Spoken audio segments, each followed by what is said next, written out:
الله الله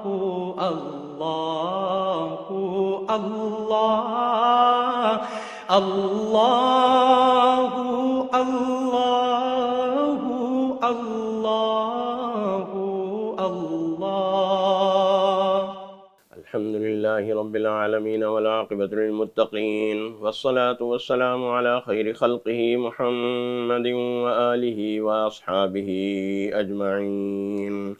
أما بعد فأعوذ بالله من الشيطان الرجيم. بسم الله الرحمن الرحيم. وإذا سمعوا ما أنزل إلى الرسول ترى أعينهم تفيض من الدمع مما عرفوا من الحق يقولون ربنا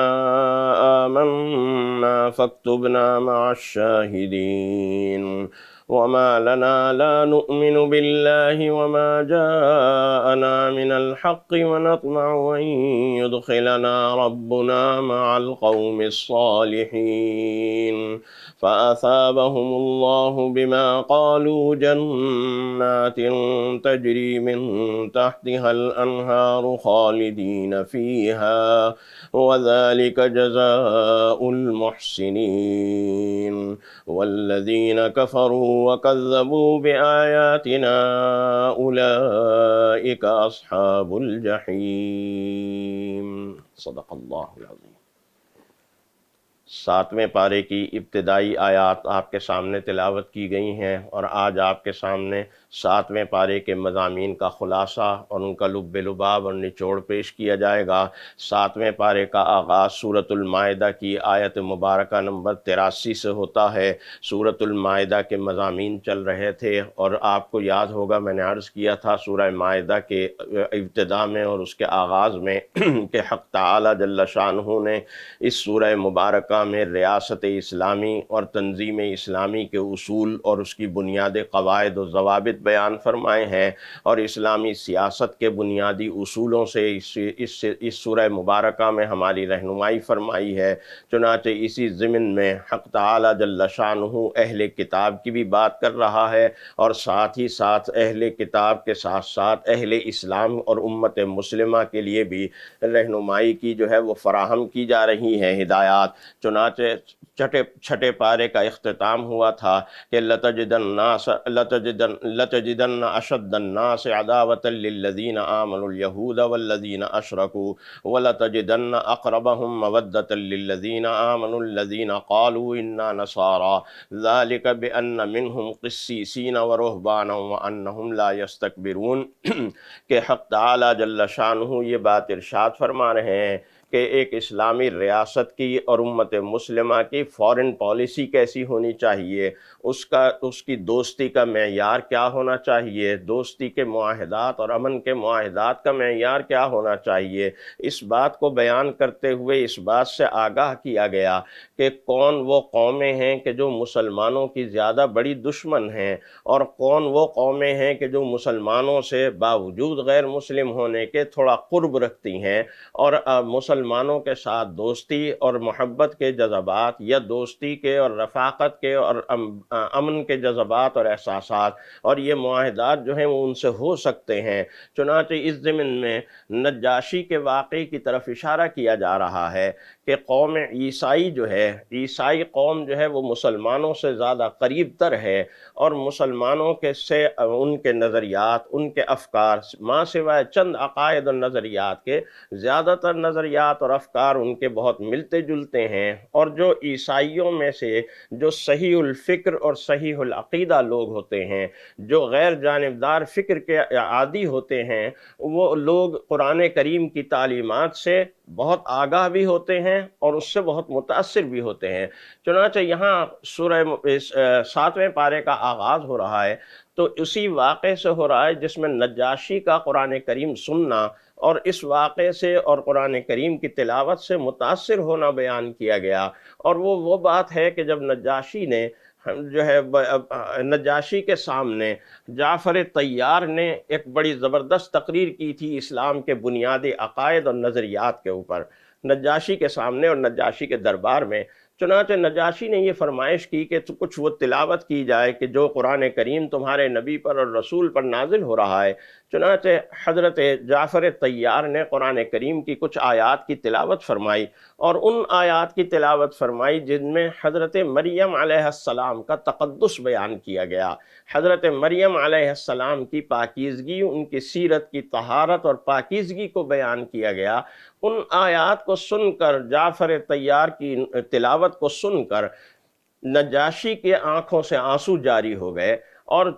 راوی بیان کرتے ہیں کہ اتنے آنسو آئے کہ اس کی داڑھی تر ہو گئی۔ اسی بات کو یہاں بیان کیا جا رہا ہے اور وہیں سے مضمون کا آغاز ہو رہا ہے۔ وَإِذَا سَمِعُوا مَا أُنزِلَ إِلَى الرَّسُولِ تَرَىٰ أَعْيُنَهُمْ تَفِيضُ مِنَ الدَّمْعِ مِمَّا عَرَفُوا مِنَ الْحَقِّ يَقُولُونَ رَبَّنَا آمَنَّا فَاكْتُبْنَا مَعَ الشَّاهِدِينَ، کہ ان لوگوں کو حق کی پہچان ہو گئی تھی، اور یہ لوگ پہچان گئے تھے اور اس بات کو جان گئے تھے کہ واقعتاً نبی کریم صلی اللہ علیہ وسلم کی نبوت اور رسالت بالکل برحق نبوت اور رسالت ہے، جو کلام ان پر نازل ہو رہا ہے وہ واقعتاً اللہ ہی کا کلام ہے۔ اور پھر حضرت مریم اور حضرت عیسیٰ علیہ السلام کا جو تقدس اور ان کا جو مقام و مرتبہ اس قرآن کریم میں بیان کیا ہے، نجاشی تنکا اٹھا کر کہتا ہے کہ ایک تنکے سے بھی زائد نہیں ہے حضرت عیسیٰ علیہ السلام یا حضرت مریم علیہ السلام جو مقام، جو تقدس اللہ تعالیٰ نے اس کتاب مبین کے اندر بیان کیا گیا۔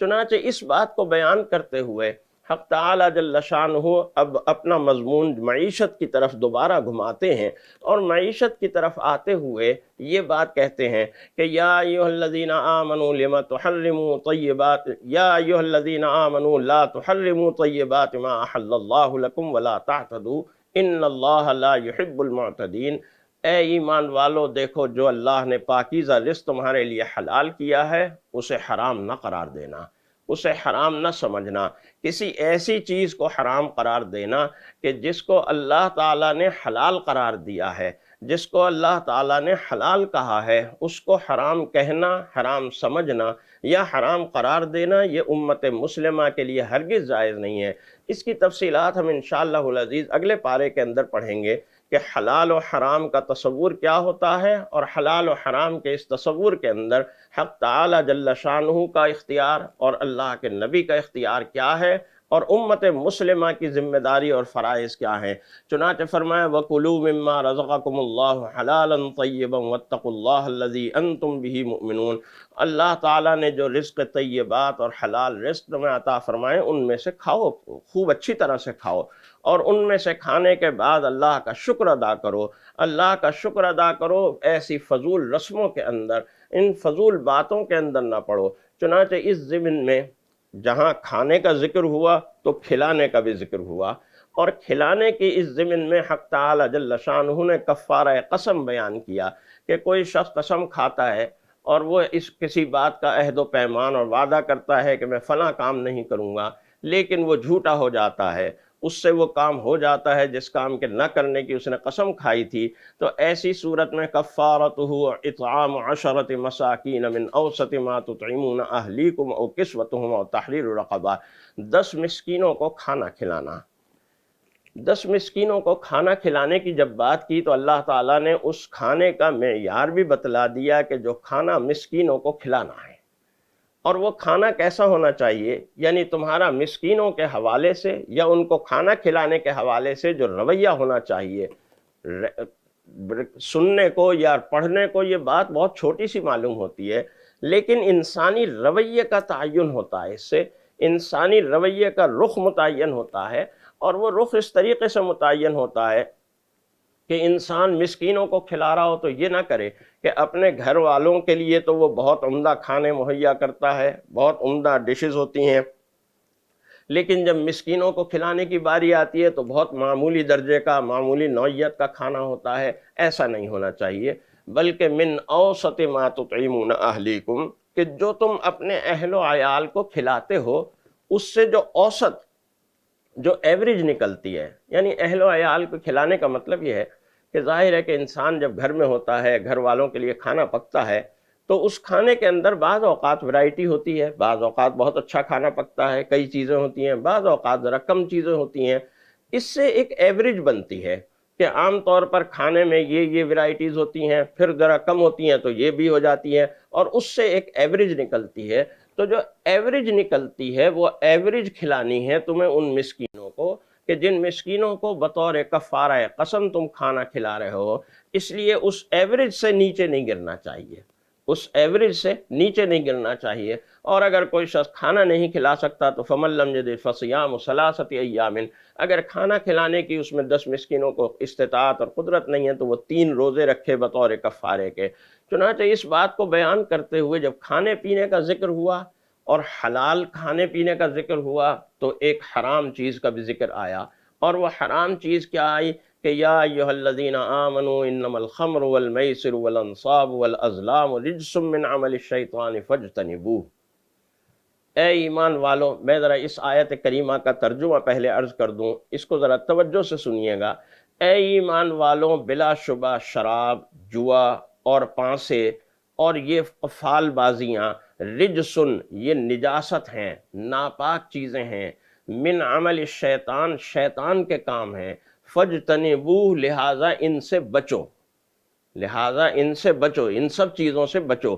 لعلکم تفلحون، شاید تمہیں کامیابی مل جائے. یہ آیت مبارکہ جو ہے، اس آیت مبارکہ سے شراب کے حرام ہونے کو سمجھا گیا، اور نبی کریم صلی اللہ علیہ وسلم نے اس آیت مبارکہ کے نزول پر شراب کے حرام ہونے کا اعلان کیا.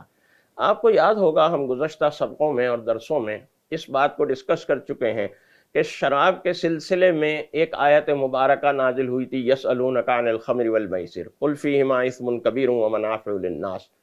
آپ کو یاد ہوگا میں نے عرض کیا تھا کہ اس آیت مبارکہ سے شراب حرام نہیں ہوئی. اللہ تعالیٰ نے یہ کہا کہ یہ لوگ شراب اور جوئے کے بارے میں پوچھیں تو ان سے کہنا کہ اس میں گناہ بھی بہت بڑا ہے، منفعت بھی ہے، فائدہ بھی ہے، اس سے شراب حرام نہیں ہوئی. اگلے مرحلے پر ایک اور آیت نازل ہوئی، اور وہ آیت کیا نازل ہوئی؟ یا ایھا الذین آمنوا لا تقربوا الصلاۃ وانتم سکارى، نماز کے قریب نہ جانا جب تم نشے کی کیفیت اور حالت میں ہو. اس سے بھی شراب حرام نہیں ہوئی، لیکن یہ ایک قدم اور آگے بڑھ گیا. لیکن تیسرے مرحلے پر یہ آیت مبارکہ جو اس وقت میں نے آپ کے سامنے تلاوت کی ہے، سورہ مائدہ کی آیت مبارکہ نمبر 91 نمبر آیت ہے. اور اس 91 نمبر آیت کے اندر 90 نمبر آیت کے اندر حق تعالی جل شانہ شراب کو حرام قرار دے رہے ہیں. یہاں یہ بات، بعض لوگ یہ بات کہتے ہیں کہ جی اس آیت مبارکہ میں حرام کا لفظ نہیں ہے. یعنی جس طرح ہم نے پہلے ایک آیت پڑھی تھی حرمت علیکم المیتۃ والدم ولحم الخنزیر، وہاں حرام کا لفظ ہے، اس طرح یہاں شراب کے حرام ہونے والی جس آیت کو کہا جاتا ہے اس میں شراب کے حرام ہونے کا لفظ نہیں ہے. تو بات اصل میں یہ ہے کہ اگر آپ غور کریں تو حرام ہونے سے بھی زیادہ بڑا لفظ ہے. وہاں تو صرف ایک لفظ حرمت آیا نا، مردار جہاں حرام ہوا یا خنزیر جہاں حرام ہوا، وہاں تو صرف ایک لفظ حرام آیا. یہاں اللہ تعالیٰ نے ایک لفظ پر اکتفا نہیں کیا، بلکہ شراب کو کہا رجسن، ایک ناپاک ہے، من عمل الشیطان، شیطان کے کاموں میں سے ایک کام ہے، اور فجتنبو، اس سے بچو. تو گویا صرف ایک لفظ حرام نہیں ہے، بلکہ حرام سے بھی بڑے بڑے 3 الفاظ ہیں جو شراب کے لیے یہاں اللہ تعالیٰ نے استعمال کیے ہیں. اور پھر سب سے اہم بات یہ ہے کہ دیکھیے کسی بھی آیت کو سمجھنے کے لیے ہمارے سامنے جو اصل معیار ہوتا ہے وہ معیار یہ ہوتا ہے کہ نبی کریم صلی اللہ علیہ وسلم نے اس آیت کا مفہوم کیا سمجھا، صحابہ کرام رضوان اللہ عنہم اجمعین نے اس آیت کا مفہوم کیا سمجھا. جب ہم اس آیت کے مفہوم کے سمجھنے کی بات رسول اللہ صلی اللہ علیہ وسلم کے حوالے سے کرتے ہیں تو ہمیں روایات یہ بتلاتی ہیں کہ اس آیت کے نازل ہونے کے بعد رسول اللہ صلی اللہ علیہ وسلم نے ایک شخص کو بلایا اور بلا کر کہا کہ مدینے کی گلیوں کے اندر اعلان کر دو کہ اللہ کی طرف سے شراب حرام ہو گئی ہے. چنانچہ وہ شخص مدینے کی گلیوں میں پھرا اور اس نے ہر گلی گلی اعلان کر دیا کہ شراب حرام ہو گئی ہے. یہ رسول اللہ صلی اللہ علیہ وسلم کا پیغام ہے. جو لوگ اس وقت بھی اگر شراب پی رہے تھے تو جام ان کے ہاتھ میں تھا اور وہ گھونٹ بھرنے والے تھے، انہوں نے اسی وقت جام پھینک دیا. جتنی شراب جس کے پاس تھی، کیونکہ حلال تھی، جتنی شراب جس کے پاس تھی سب انڈیل دی گئی. اور روایات کے اندر آتا ہے کہ مدینے کی گلیوں کی نالیوں میں پانی کا رنگ کتنے ہی دنوں تک متغیر رہا. پانی کا رنگ اپنا اصلی رنگ نہیں رہا، بلکہ اس میں شراب کے رنگ کی آمیزش تھی. اور کئی مہینے تک صورتحال یہ رہی کہ چونکہ کچی زمین تھی، ظاہر ہے اس زمانے میں سڑکیں تو ہوتی نہیں تھی، نہ ماربل کے فرش ہوتے تھے، سب کچی زمین ہوتی تھی، لہذا جتنی شراب لوگوں نے زمین میں بہائی وہ ساری کی ساری زمین میں جذب ہو گئی۔ جب بارش ہوتی تھی اور زمین پر پانی پڑتا تھا تو زمین میں سے شراب کی بو آنے لگتی تھی اور وہ بو دوبارہ برآمد ہونے لگتی تھی۔ یہ کیفیت کیوں ہوئی؟ اس لیے کہ صحابہ نے رسول اللہ صلی اللہ علیہ وسلم کے اس اعلان پر شراب کی جتنا اسٹاک تھا، جتنا ذخیرہ تھا، سب کا سب بہا دیا۔ اور اس سے یہ بات معلوم ہوئی گویا صحابہ یہ سمجھتے تھے کہ شراب حرام ہو گئی ہے، اور جب حرام ہو گئی ہے تو اب یہ قیامت تک کے لیے حرام ہو گئی، یوں نہیں ہے کہ چلو ابھی رکھ لیتے ہیں، ہو سکتا ہے کوئی تبدیلی آ جائے حکم میں اور بعد میں پھر حلال ہو جائے تو پھر پی لیں گے۔ ایسا نہیں تھا، بلکہ صحابہ نے یہی سمجھا کہ شراب اب حرام ہو گئی ہے تو قیامت تک کے لیے حرام ہو گیا، لہذا یہ بات کہی جا رہی ہے کہ وَأَطِيعُوا اللَّهَ وَأَطِيعُوا الرَّسُولَ وَاحْذَرُوا فَإِن تَوَلَّيْتُمْ فَاعْلَمُوا أَنَّمَا عَلَى رَسُولِنَا الْبَلَاغُ الْمُبِينُ۔ اللہ کی اطاعت کرتے رہنا اور اللہ کے رسول کی اطاعت کرتے رہنا، اور ہمیشہ اس بارے میں بڑے حساس رہنا، یہ جائزہ لیتے رہنا، اس بات کا امتحان کرتے رہنا کہ ہم اللہ کی کتنی اطاعت کر رہے ہیں، اللہ کے رسول کی کتنی اطاعت کر رہے ہیں۔ کہیں ہمارا کوئی کام، ہماری کوئی ایکٹیویٹی، ہمارا کوئی طریقہ، ہماری کوئی عادت اللہ کے احکام کے، اللہ کے رسول کے احکام کے خلاف تو نہیں ہے۔ یہ بات یاد رکھنا کہ انما علی رسولنا البلاغ المبین، کہ رسول کا کام تو واضح طور پر تمہیں پیغام پہنچا دینا ہے، وہ اس نے پہنچا دیا۔ اب عمل کرنا نہ کرنا یہ تمہارا کام ہے، عمل کرو گے تو اللہ کی طرف سے اللہ کی رضا اور خوشنودی کو حاصل کرنے والے ہوگے، اور اگر عمل نہیں کرو گے تو اللہ کی طرف سے غیظ و غضب کا مظاہرہ ہوگا اور اس غیظ و غضب کا تم شکار ہوگے۔ چنانچہ ان احکام کو بیان کرتے کرتے حق تعالی جل شانہ احرام کی حالت میں بیان فرما رہے ہیں کہ احرام کی حالت میں شکار کا کرنا کیسا ہے۔ فرمایا یا ایھا الذین آمنوا لا تقتلوا الصید وانتم حرم، اے ایمان والوں دیکھو اگر تم حالت احرام میں ہو یا حدود حرم میں ہو تو وہاں شکار کھیلنا تمہارے لیے جائز نہیں ہے۔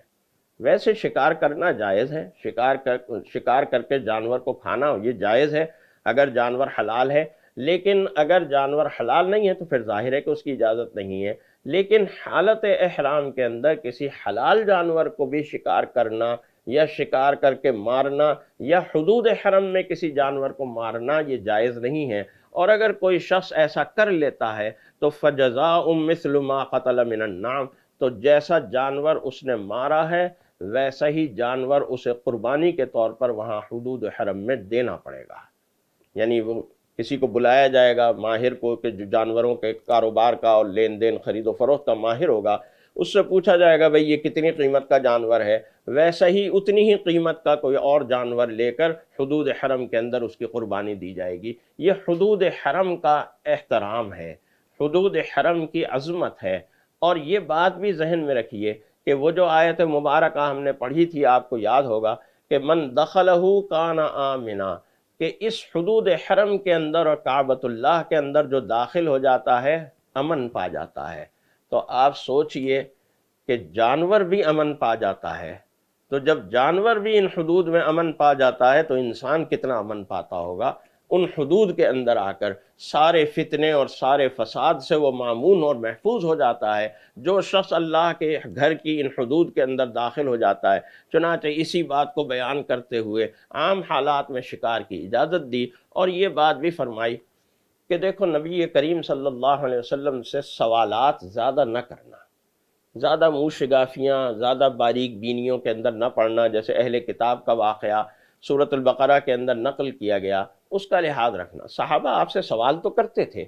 لیکن سوال وہ کرتے تھے کہ جن کا عملی زندگی سے اور کوئی بہت ضروری واقعے سے اور ضرورت زندگی سے تعلق ہوتا تھا۔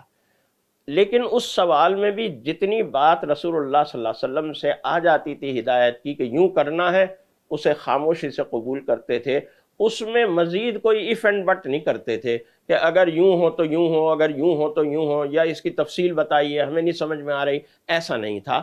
اس لیے کہ رسول اللہ صلی اللہ علیہ وسلم کا ہر فرمان قانون ہے۔ آپ اگر بتاتے جائیں گے، آپ اگر قیود کا اضافہ کرتے چلے جائیں گے، قانون ویسا ہی سخت ہوتا چلا جائے گا۔ اس لیے فرمایا کہ یا ایھا الذین آمنوا لا تسألوا عن اشیاء ان تبد لکم تسؤکم، اے ایمان والو اللہ کے رسول سے زیادہ سوال جواب نہ کرو، ایسا نہ ہو کہ کچھ چیزیں مزید تمہارے اوپر عائد ہو جائیں، پابندیاں، اور پھر وہ تمہیں ناگوار ہوں، پھر وہ تمہارے لیے مشکلات پیدا کریں۔ جیسے مثال کے طور پر جب حج فرض ہوا اور رسول اللہ صلی اللہ علیہ وسلم نے کہا کہ بھئی من استطاع الیہ سبیلا، جس کے اندر طاقت اور قوت ہو اس کے اوپر حج فرض ہے، تو ایک صحابی بار بار یہ پوچھنے لگے کہ کیا ہر سال فرض ہے؟ کیا ہر سال فرض ہے؟ نبی کریم صلی اللہ علیہ وسلم جواب نہیں ارشاد فرما رہے تھے، اور وہ بار بار پوچھ رہے تھے کہ ادھر ہی اثنا وحی نازل ہوئی، رسول اللہ صلی اللہ علیہ وسلم کو بتا دیا گیا کہ نہیں، حج جو ہے وہ زندگی میں ایک ہی مرتبہ فرض ہے۔ رسول اللہ صلی اللہ علیہ وسلم نے پھر پوچھا کہ وہ کہاں گیا سائل، این السائل این السائل، وہ سائل کہاں گیا، وہ جو سوال کر رہا تھا کہ ہر سال فرض ہے یا زندگی میں ایک مرتبہ؟ چنانچہ رسول اللہ صلی اللہ علیہ وسلم نے اس کے سوال کا جواب بھی دیا، اور یہ بات بھی ارشاد فرمائی کہ دیکھو، اگر میں یہ کہہ دیتا اس وقت تمہارے بار بار سوال کرنے سے، میں اگر یہ کہہ دیتا ہر سال فرض ہے، تو ہر سال ہر صاحب استطاعت کے اوپر حج فرض ہو جاتا، اور یہ بات امت کے لیے ظاہر ہے کہ بڑی مشکل کی پیدا ہو جاتی، اس لیے کہ نبی کا ہر فرمان، یہاں یہ بات دیکھیے اور اس بات کو ذرا ذہن میں رکھیے کہ اس آیت مبارکہ سے اور اس ہدایت سے جو بات سمجھ میں آ رہی ہے وہ کیا سمجھ میں آ رہی ہے کہ نبی کا ہر فرمان قانون ہوتا ہے،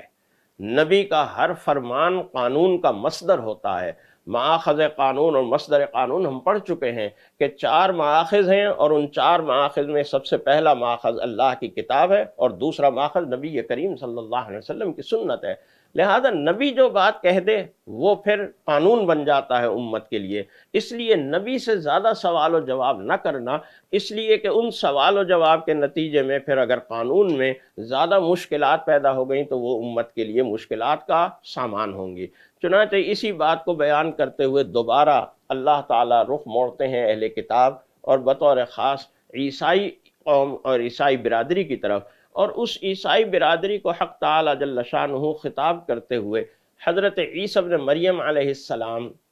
کے فضائل و مناقب اور ان کے مرتبے اور ان کے رتبے کو بیان کرتے ہیں کہ وہ فضائل و مناقب اور وہ خصائص کیا ہیں جو اللہ تعالیٰ نے حضرت عیسیٰ ابن مریم علیہ السلام کو عطا فرمائے تھے۔ فرمایا کہ اذ قال اللہ یا عیسیٰ ابن مریم اذکر نعمتی علیک وعلی والدتک، ہم نے حضرت عیسیٰ علیہ السلام سے، عیسیٰ ابن مریم سے کہا کہ ان نعمتوں کو یاد کرو جو ہم نے تمہارے اوپر کی، اور ان نعمتوں کو بھی یاد کرو جو تمہاری والدہ کے اوپر اللہ کی طرف سے ہوئی۔ اور وہ نعمتیں کیا تھیں؟ نمبر 1، اذ ایدتک بروح القدس، ہم نے روح القدس کے ذریعے سے تمہاری تائید کی۔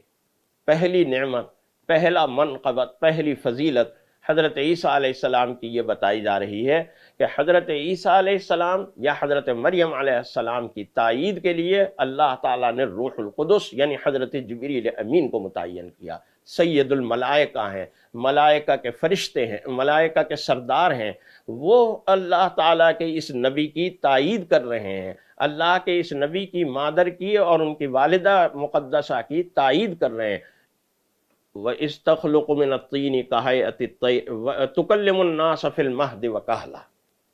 دوسری فضیلت اور دوسری خصوصیت یہ کہ تم نے ماں کی گود میں اور اس وقت کلام کیا، اس وقت گفتگو کی۔ یہ انشاءاللہ تفصیل آئے گی سورہ مریم کے اندر، ہم پڑھیں گے کہ حضرت مریم علیہ السلام جب لے کر آئی ہیں حضرت عیسیٰ علیہ السلام کو، بچے ہیں چھوٹے سے، ابھی نو مولود ہیں،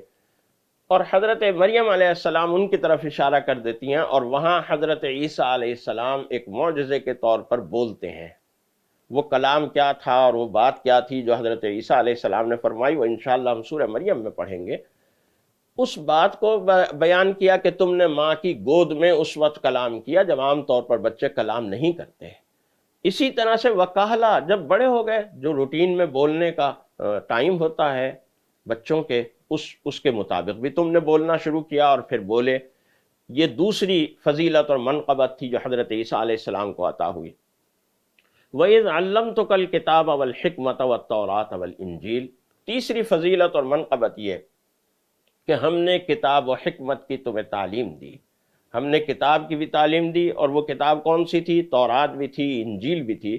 اس کی بھی تعلیم دی، اور حکمت و دانائی بھی تمہیں سکھلائی، دانش مندی بھی تمہیں سکھلائی، عقل و خرد بھی تمہیں سکھلایا، اور حکمت کی باتیں اور فراست کی باتیں تمہیں سمجھائیں۔ وَإِذْ تَخْلُقُ مِنَ الطِّينِ كَهَيَةِ الطَّيْرِ بِإِذْنِي فَتَنفُخُ فِيهَا فَتَكُونُ طَيْرًا بِإِذْنِي۔ اور ایک عنایت یہ ہوئی کہ تم پرندہ بناتے تھے اور اس پر پھونک مارتے تھے، ہماری اجازت اور ہمارے حکم سے اس پرندے کے اندر جان پڑ جاتی تھی۔ یہ معجزہ تھا حضرت عیسیٰ علیہ السلام کا کہ جو اللہ تعالیٰ نے حضرت عیسیٰ علیہ السلام کو عطا فرمایا تھا۔ ایک اور معجزہ یہ تھا کہ وَتُبْرِئُ الْأَكْمَحَ وَالْأَبْرَصَ بِإِذْنِی، کہ اکمہ ایک نابینا شخص ہے یا ایک کوڑی زدہ جس کے اسکن کے اوپر بیماری ہے، کھال کے اوپر بیماری ہے، حضرت عیسیٰ علیہ السلام اس طرح سے اسے چھوتے تھے، اس کے کھال کے اوپر ہاتھ پھیرتے تھے یا آنکھوں کے اوپر ہاتھ پھیرتے تھے تو وہ نابینا بینا ہو جاتا تھا، اور وہ جو اسکن کا مریض اور کھال کا مریض ہوتا تھا وہ ٹھیک ہو جاتا تھا، شفا یاب ہو جاتا تھا۔ اور اسی معجزے کی بنیاد پر اور بنا پر حضرت عیسیٰ علیہ السلام کو حضرت مسیح علیہ السلام بھی کہا جاتا ہے۔ مسیح کہتے ہیں مسح کرنے والا، کہ اور اسی سے پھر وہ اصطلاح مشہور ہو گئی کہ مسیح یعنی شفا دینے والا، صحت دینے والا۔ تو اللہ تعالیٰ نے حضرت عیسیٰ علیہ السلام کو یہ معجزہ عطا فرمایا تھا کہ وہ یوں ہاتھ کا مسح کرتے تھے اور جسم جو ہے وہ ٹھیک ہو جاتا تھا، اور سارے دانے اور جسم کی اور کھال کی بیماریاں ختم ہو جاتی تھی۔ وَيَسْتَخْرُجُ الْمَوْتَى بِإِذْنِهِ، یہ بھی معجزہ تھا حضرت عیسیٰ علیہ السلام کا کہ ایک مردہ کو کہتے تھے قم بِإِذْنِ اللَّهِ، اللہ کی اجازت سے کھڑا ہو جا، اور وہ کھڑا ہو جاتا تھا زندہ ہو کر۔ وَإِذْ كَفَفْتُ بَنِي إِسْرَائِيلَ عَنْكَ إِذْ جِئْتُهُم بِالْبَيِّنَاتِ فَقَالَ الَّذِينَ كَفَرُوا مِنْهُمْ إِنْ هَذَا إِلَّا سِحْرٌ مُبِينٌ۔ اور ایک وہ منقبت اور وہ فضیلت اور وہ نعمت اور انعام ہے کہ بنی اسرائیل کے اندر جا کر جب تم نے معجزات کا مظاہرہ کیا، ان سارے معجزات کا، تو بنی اسرائیل نے کیا کہا؟ بنی اسرائیل نے کہا کہ یہ تو جادوگر ہے، بہت کھلا جادو کر رہا ہے۔ ہم نے اس موقع پر تمہیں بنی اسرائیل کے حملوں سے بچایا، اس سے حفاظت کی، وگرنہ بنی اسرائیل جو ہیں وہ تمہارے در پہ تھے اور تمہیں سولی چڑھانے اور تمہیں قتل کرنے کے در پہ تھے، ہم نے تمہاری حفاظت کی۔ وَإِذْ أَوْحَيْتُ إِلَى الْحَوَارِيِّينَ أَنْ آمِنُوا بِي وَبِرَسُولِي، اور پھر تمہارے لیے ساتھیوں کا بندوبست کیا، ان حواریین کا بندوبست کیا، انہیں ایمان عطا کیا، اور ایمان کی بدولت وہ تمہارے ساتھی اور تمہارے حامی بن گئے۔ یہ ساری وہ باتیں تھیں، وہ عنایتیں تھیں کہ جو اللہ تعالیٰ نے حضرت عیسیٰ علیہ السلام پہ، اور پھر ایک عنایت یہ تھی کہ اذ قال الحواریون یا عیسی ابن مریم هل یستطیع ربک ان ینزل علینا مائدۃ من السماء۔ یہ ہے وہ مائدہ کا ذکر کہ جس کی مناسبت سے اس سورہ مبارکہ کا نام سورۃ المائدہ ہے، کہ وہ وقت بھی یاد کرو اے عیسی ابن مریم کہ تمہارے ساتھیوں نے، تمہارے حواریوں نے یہ فرمائش کی کہ اللہ سے دعا کرو انزل علینا ان ینزل علینا مائدۃ من السماء، کہ ہمارے اوپر آسمان سے کوئی دسترخوان جو ہے وہ اتارے۔ قال اتقوا اللہ ان کنتم مؤمنین، تو اللہ تعالیٰ نے کہا اللہ سے ڈرو۔ کس طرح کی فرمائشیں کر رہا ہو کہ دسترخوان اترے، نہ تمہیں کوئی محنت کرنی پڑے، نہ مشقت کرنی پڑے، پیٹ پالنے کے لیے نہ کمانا پڑے، پکا پکایا کھانا جو ہے وہ دسترخوان کی صورت میں تمہارے اوپر نازل ہو جایا کرے۔ یہ کس قسم کی آرزو اور کس قسم کی تمنا تم کر رہے ہو؟ اللہ سے ڈرو۔ چنانچہ حضرت مریم اور حضرت عیسیٰ علیہ السلام کی ان باتوں کو بیان کرتے ہوئے حق تعالی جل شانہ یہ بات بھی ارشاد فرما رہے ہیں سورۃ المائدہ کے آخر میں۔ حضرت عیسیٰ علیہ السلام سے روز قیامت جو سوال ہوگا وہ سوال کیا جا رہا ہے، اس سوال کو نقل کیا جا رہا ہے۔ وہ سوال کیا ہوگا؟ وَإِذْ قَالَ اللَّهُ يَا عِيسَى ابْنَ مَرْيَمَ أَأَنْتَ قُلْتَ لِلنَّاسِ اتَّخِذُونِي وَأُمِّيَ إِلَٰهَيْنِ مِن دُونِ اللَّهِ۔ قیامت کے دن حضرت عیسیٰ علیہ السلام سے سوال ہوگا، اور یہ ایک اتمام حجت کے لیے، یعنی جسے کہتے ہیں اس کے لیے ہوگا کہ اے عیسیٰ ابن مریم، کیا تم نے کہا تھا لوگوں سے کہ مجھے اور میری ماں کو معبود بنا لو، اللہ کو چھوڑ کر مجھے اور میری ماں کو اللہ بنا لو اور معبود بنا لو، اور اللہ کی ذات میں اور ہستی میں شریک ٹھہرا دو؟ حضرت عیسیٰ علیہ السلام کہیں گے قال سبحانک ما یکون لی ان اقول ما لیس لی بحق، ایسا کیسے ہو سکتا ہے؟ آپ کی ذات تو بہت پاکیزہ اور بہت بلند تر ہے، کیا میرے سے یہ ممکن ہے کہ میں آپ کا نبی، آپ کا رسول ہو کر اس طرح کی نامناسب بات کہوں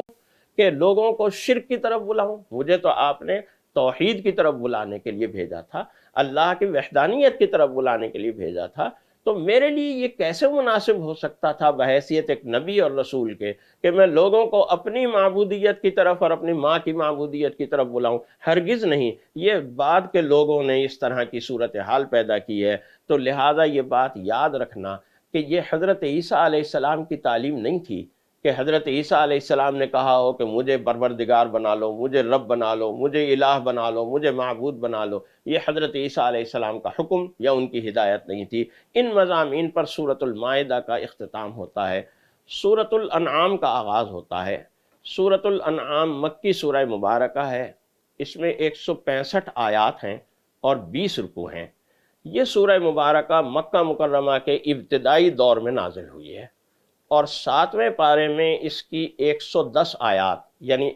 آیت نمبر 110 پر یہ آج کا ہمارا 7واں پارہ مکمل ہوگا۔ سورۃ الانعام میں چونکہ حق تعالی جل شانہ نے، انعام اصل میں جانوروں چوپایوں کو کہتے ہیں، اور چونکہ اس میں جانوروں کا ذکر ہے، چوپایوں کا ذکر ہے، حلال جانوروں کا، حرام جانوروں کا، پھر جانوروں کو جو پالنے کا معاملہ ہے، خاص طور پر گھوڑے اور اونٹ پالنا اور انہیں اللہ کی راہ میں جہاد کے لیے استعمال کرنا، اس کی فضیلت، اس کی منقبت اور اس کی اہمیت بیان کی گئی ہے۔ اس مناسبت سے اس سورہ مبارکہ کا نام سورۃ الانعام ہے۔ سورۃ الانعام کا آغاز ہوتا ہے کلمات حمد سے، الحمد للہ الذی خلق السماوات والارض وجعل الظلمات والنور۔ یہ دوسری سورہ مبارکہ ہے جو الحمد سے شروع ہو رہی ہے۔ الحمد سے شروع ہونے والی جو صورتیں ہیں، سورۃ الفاتحہ پہلی سورہ مبارکہ جو ہم آغاز میں پڑھ چکے ہیں،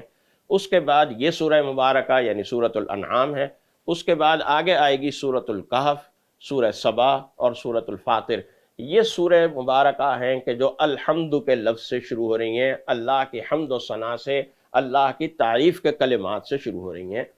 وہاں تھا الحمد للہ رب العالمین الرحمن الرحیم، یہاں ہے الحمد للہ الذی خلق السماوات والارض وجعل الظلمات والنور۔ دیکھو اللہ کی تعریف ہے،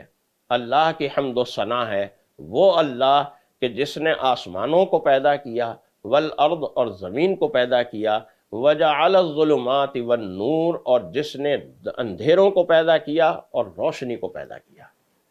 دیکھیے اس کائنات پر اگر ہم غور کریں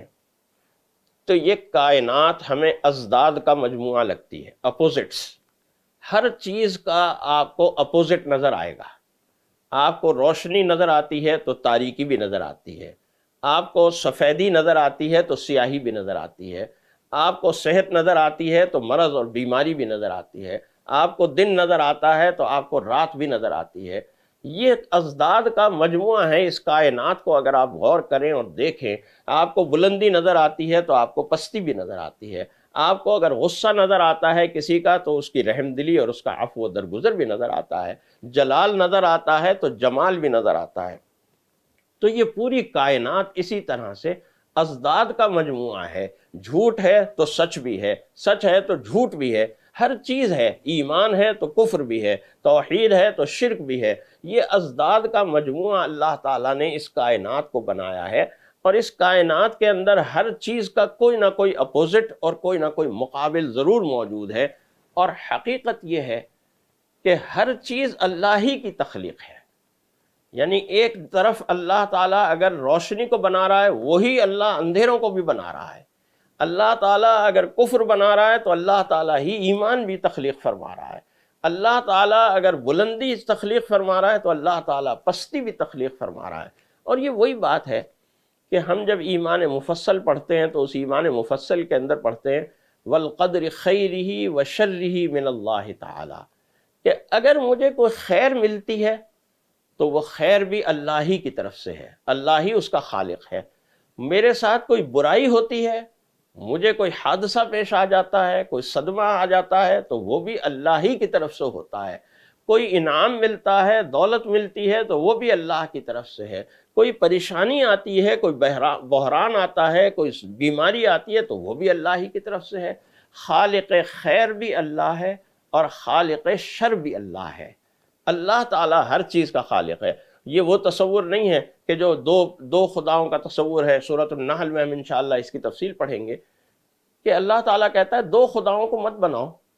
بلکہ معبود تو ایک ہی ہے، اور وہی ایک معبود جو ہے وہ ہر چیز کا خالق اور ہر چیز کا پیدا کرنے والا ہے۔ یہاں بھی یہی بات فرمائی جا رہی ہے کہ سماوات یعنی بلندیوں کا خالق بھی وہی ہے، ارض یعنی پستیوں کا خالق بھی وہی ہے، ظلمات یعنی اندھیروں کا خالق بھی وہی ہے، نور یعنی روشنیوں کا خالق بھی وہی ہے، ظلم کا خالق بھی وہی ہے، عدل کا خالق بھی وہی ہے، کفر کی تاریکیوں اور جہالت کی تاریکیوں کا بھی خالق وہی ہے، علم اور ہدایت کے نور کا خالق بھی وہی ہے۔ اب یہ انسان ہے، انسان کے سامنے یہ دونوں چیزیں موجود ہیں، اس کے سامنے جہالت کا اندھیرا بھی ہے، اس کے سامنے علم کا نور بھی ہے، اس کے سامنے کفر و شرک کی تاریکیاں بھی ہیں، اس کے سامنے ہدایت کا نور بھی ہے۔ یہ اس کا اختیار ہوتا ہے کہ وہ کون سا راستہ اختیار کرتا ہے، وہ کفر و شرک کے اندھیروں کو اختیار کرتا ہے یا ایمان و ہدایت کے نور کو اختیار کرتا ہے، وہ جہالت کے اندھیروں میں بھٹکتا رہتا ہے یا علم کے نور کو حاصل کرتا ہے اور اپنی زندگی کو منور اور روشن کرتا ہے۔ اس لیے فرمایا کہ ثم الذین کفروا بربہم یعدلون، جو لوگ کفر کرتے ہیں وہ اصل میں بات یہ ہے کہ دوسری چیزوں کو اللہ کے برابر لے آتے ہیں، دوسری چیزوں کو اللہ کے طرح پروردگار سمجھنے لگتے ہیں۔ هو الذی خلقکم من طین ثم قضى اجلا، حق تعالی جل شانہ اپنی خالقیت کو بیان کر رہے ہیں، اپنے علم کو بیان کر رہے ہیں کہ اللہ تعالیٰ یعلم سرکم و جہرکم، تم کوئی چیز چھپاؤ یا کوئی چیز ظاہر کرو، اللہ تعالیٰ اس کو جانتا ہے۔ نہ اللہ سے چھپا کر تم کوئی چیز اللہ سے مخفی رکھ سکتے ہو، اور نہ اعلان کر کے اللہ سے کوئی چیز مخفی رکھ سکتے ہو اور پوشیدہ رکھ سکتے ہو۔ چنانچہ اللہ تعالیٰ اپنی وحدانیت کو، اپنی خالقیت کو بیان کرتے ہوئے اہل مکہ سے خطاب کرتا ہے، اور وہ کیا خطاب کرتا ہے؟ فرماتا قل سیروا فی الارض ثم انظروا کیف کان عاقبۃ المکذبین۔ پہلا خطاب یہ اہل مکہ کو ہے، اور پھر اہل مکہ کے بعد یہ ساری انسانیت کو خطاب ہے، اور خطاب کیا کہہ رہا ہے کہ سیروا فی الارض ثم انظروا، زمین میں سیر کرو اور پھر دیکھو کیف کان عاقبۃ المکذبین، جھٹلانے والوں کا انجام کیا ہوا۔ یہ اس زمانے میں اصل میں اہل مکہ کو خطاب اولین طور پر اس لیے ہے کہ اہل مکہ شام کے تجارتی سفر کیا کرتے تھے، شام جایا کرتے تھے، اور شام کے راستے میں وہ عاد و سمود کے وہ قلعے کے جو کھنڈرات تھے وہ انہیں دیکھا کرتے تھے،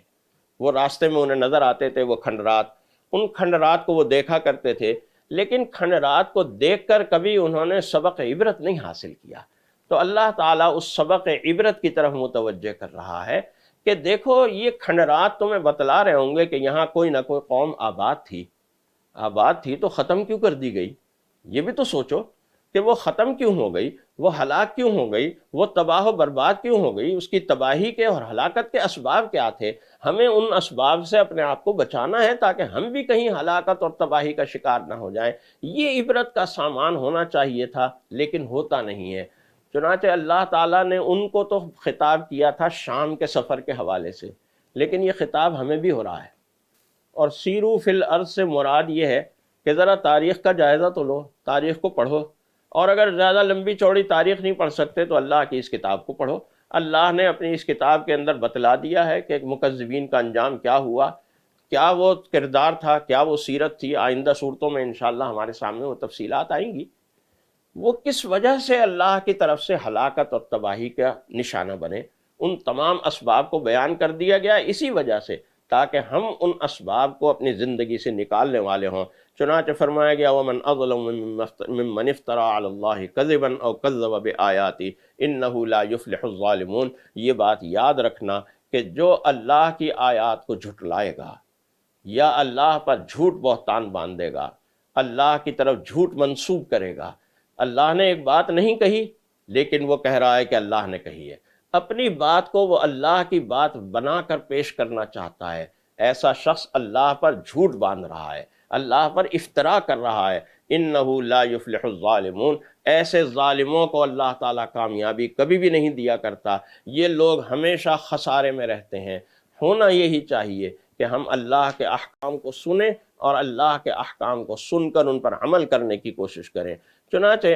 اہل مکہ کے فرمائشی معجزات کے حوالے سے، چونکہ اہل مکہ کو خطاب ہو رہا ہے سیروا فی الارض، اسی خطاب کو آگے بڑھایا گیا، اور آگے بڑھاتے ہوئے یہ بات ارشاد فرمائی گئی کہ وَقَالُوا لَوْلَا نُزِّلَ عَلَيْهِ آیَةٌ مِّن رَّبِّهِ،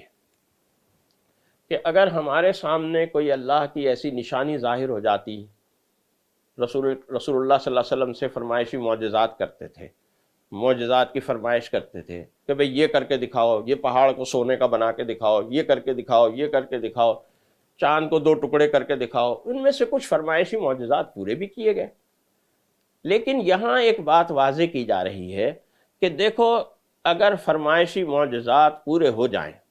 مسئلہ یہ نہیں ہے کہ وہ ہو نہیں سکتا۔ اگر یہ لوگ یہ کہتے ہیں کہ اس پہاڑ کو سونے کا پہاڑ بنا دو، تو یہ مسئلہ نہیں ہے کہ اللہ تعالیٰ کو یہ قدرت نہیں ہے، اللہ تعالیٰ کو یہ قدرت ہے۔ قل ان اللہ قادر، اللہ تعالیٰ اس پر قادر ہے، یہ کام کر سکتا ہے۔ لیکن یہ بات یاد رکھنا کہ اس طرح کے فرمائشی معجزات کا جب مظاہرہ ہوتا ہے، تم لوگوں کی اور انسانوں کی فرمائش پر کوئی معجزہ نبی کے ہاتھ پر ظاہر ہو جاتا ہے، اگر پھر بھی وہ قوم ایمان نہ لائے تو پھر اب اس کی ہلاکت اور تباہی میں کوئی وقت نہیں رہتا، پھر اس کی مہلت ختم ہو جاتی ہے، اور یہ ایک طرح کے اتمام حجت ہو جاتی ہے، اور یہ بات طے ہو جاتی ہے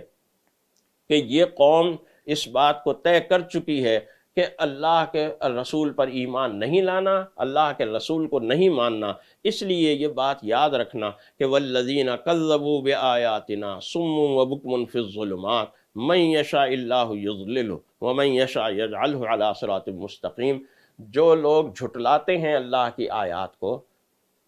وہ ایسا ہی ہے کہ جیسے ایک شخص ہے، اندھا ہے، بہرا ہے، اور اندھیرے کے اندر وہ ٹامک ٹوئیاں مار رہا ہے، بھٹک رہا ہے۔ اندھا ہے لہذا اسے کچھ نظر بھی نہیں آ رہا، وہ اندھیرا اگر دور بھی ہو جائے تو اس اندھے کو روشنی کا کوئی فائدہ نہیں ہوگا۔ اور بہرا ہے، اگر آپ اسے بتائیں گے کہ بھئی دائیں ہو جاؤ بائیں ہو جاؤ تمہیں راستہ مل جائے گا، تو بیچارہ بہرا ہے، سن بھی نہیں سکتا۔ گونگا ہے، بیان بھی نہیں کر سکتا کہ بھئی مجھے کہاں جانا ہے، کیا میری منزل ہے، کیا میرا رخ ہونا چاہیے۔ تو یعنی کوئی ایسا ذریعہ نہیں ہے اس کے پاس کہ جس ذریعے سے وہ اپنے اس بھٹکے ہوئے راستے سے نکل سکے، جس راستے سے اسے کوئی ہدایت مل سکے۔ اس ہدایت کے تلاش کرنے کے لیے اور ہدایت کو پانے کے لیے جو ذرائع ہو سکتے ہیں، وہ تمام ذرائع اس کے لیے مسدود ہیں، اور یہ اس نے مسدود کیے ہیں خود اپنے کرتوتوں کی وجہ سے، خود اپنی ضد بازی کی وجہ سے، خود اپنی حجت بازی کی وجہ سے۔ اگر وہ اللہ کے رسول کے ساتھ اس طرح کی ضد بازی نہ لگاتا، اللہ کے رسول کی بات کو ماننے کے لیے تیار ہو جاتا، وہ واقعی حق کا متلاشی اور حق کا طالب ہوتا، تو حق کے دروازے اس پر کھلتے چلے جاتے۔ چنانچہ اسی بات کو بیان کرتے ہوئے حق تعالی جل شانہ فرماتے ہیں کہ یہ اس میں کیا حکمت ہے کہ اللہ کا نبی جب آتا ہے تو سب لوگ اللہ کے نبی پر ایمان نہیں لاتے۔ بھئی جب اللہ تعالیٰ قادر مطلق ہے تو اللہ تعالیٰ یوں کیوں نہیں کرتا کہ جیسے ہی اللہ کا نبی پہلی مرتبہ قوم کو پیغام دے، اللہ سب کے دلوں میں ایمان ڈال دے، سب ایمان قبول کر لیں، اور اللہ کے انبیاء علیہ السلام کو جن جن مشکلات سے گزرنا پڑا اور جن جن صعوبتوں سے گزرنا پڑا، وہ ان صعوبتوں سے بچ جاتے، ان مشکلات سے بچ جاتے۔ بات یہ نہیں ہے، بات کیا ہے؟ بات یہ ہے کہ یہ ایک آزمائش اور امتحان ہوتا ہے۔ اس لیے فرمایا اذا جاءک الذین یؤمنون بآیاتنا فقل سلام علیکم کتب ربکم علی نفسہ الرحمہ انہ من عمل منکم سوءا بجہالۃ ثم تاب من بعدہ واصلح فانہ غفور رحیم۔ دیکھو ایک بات یاد رکھنا کہ گناہ، معصیت اور نافرمانی، اللہ کی اطاعت اور فرمانبرداری، اللہ کے رسول کی اطاعت اور فرمانبرداری، دونوں راستے تمہارے سامنے ہیں۔ ایک آزمائش ہے، امتحان ہے تمہارے لیے، اور اس آزمائش اور امتحان میں تمہیں پورا اترنا ہے۔ اول تو اللہ کی اور اللہ کے رسول کی اطاعت ہی کرنی ہے، لیکن اگر کسی مرحلے پر کوئی گناہ اور کوئی خطا سرزد ہو جائے، کوئی نادانی میں کوئی بات ہو جائے، تو ثم تاب من بعدہ واصلح، اور اس کے بعد بندہ توبہ کر لے، اللہ سے معافی مانگ لے اور اپنی اصلاح کر لے۔ یعنی توبہ کا مطلب صرف ماضی کی توبہ نہیں ہے، یا ماضی کے گناہوں سے معافی مانگنا نہیں ہے، وَأَصْلَحَ آگے کی اصلاح بھی ہے۔ توبہ کا تعلق ماضی سے بھی ہے اور توبہ کا تعلق مستقبل سے بھی ہے۔ ماضی میں کیے ہوئے گناہوں پر انسان نادم ہو اور آئندہ زندگی کے اندر اپنی اصلاح کا عہد و پیمان کرنے والا ہو، یہ ہے اصل توبہ، اور اس توبہ کو یہاں بیان کیا جا رہا ہے ثم تاب من بعدہ واصلح۔ اگر اپنی اصلاح بھی کر لی اور توبہ بھی کر لی، اللہ تعالیٰ بہت بخشنے والا، بہت مہربان ہے، وہ ہر گناہ کو معاف کر دیتا ہے، ہر خطا کو معاف کر دیتا ہے، ہر چیز کو اللہ تعالیٰ جو ہے وہ عفو و درگزر سے کام لیتا ہے، غفور الرحیم ہے، بہت رحمان الرحیم ہے۔ چنانچہ اسی بات کو بیان کرتے ہوئے حق تعالیٰ جل شانہ یہ بات کہہ رہے ہیں کہ یہ کفار مکہ یہ سوال کرتے ہیں کہ آپ جو کہہ رہے ہیں کہ ہم انکار کر دیں گے تو اللہ کا عذاب آ جائے گا، کب آ جائے گا؟ قل انی نہیت ان اعبد الذین تدعون من دون اللہ قل لا اتبع اہواءکم قد ضللت اذا وما انا من المہتدین قل لو ان عندی ما تستعجلون به لقضی الامر بینی وبینکم، کہ اے اہل مکہ جس عذاب کی تم جلدی مچا رہے ہو نا، اور یہ کہہ رہے ہو کہ بھئی جلدی سے آ جائے وہ عذاب، اگر اس کا اختیار میرے ہاتھ میں ہوتا تو اب تک میرے اور تمہارے درمیان فیصلہ ہو چکا ہوتا۔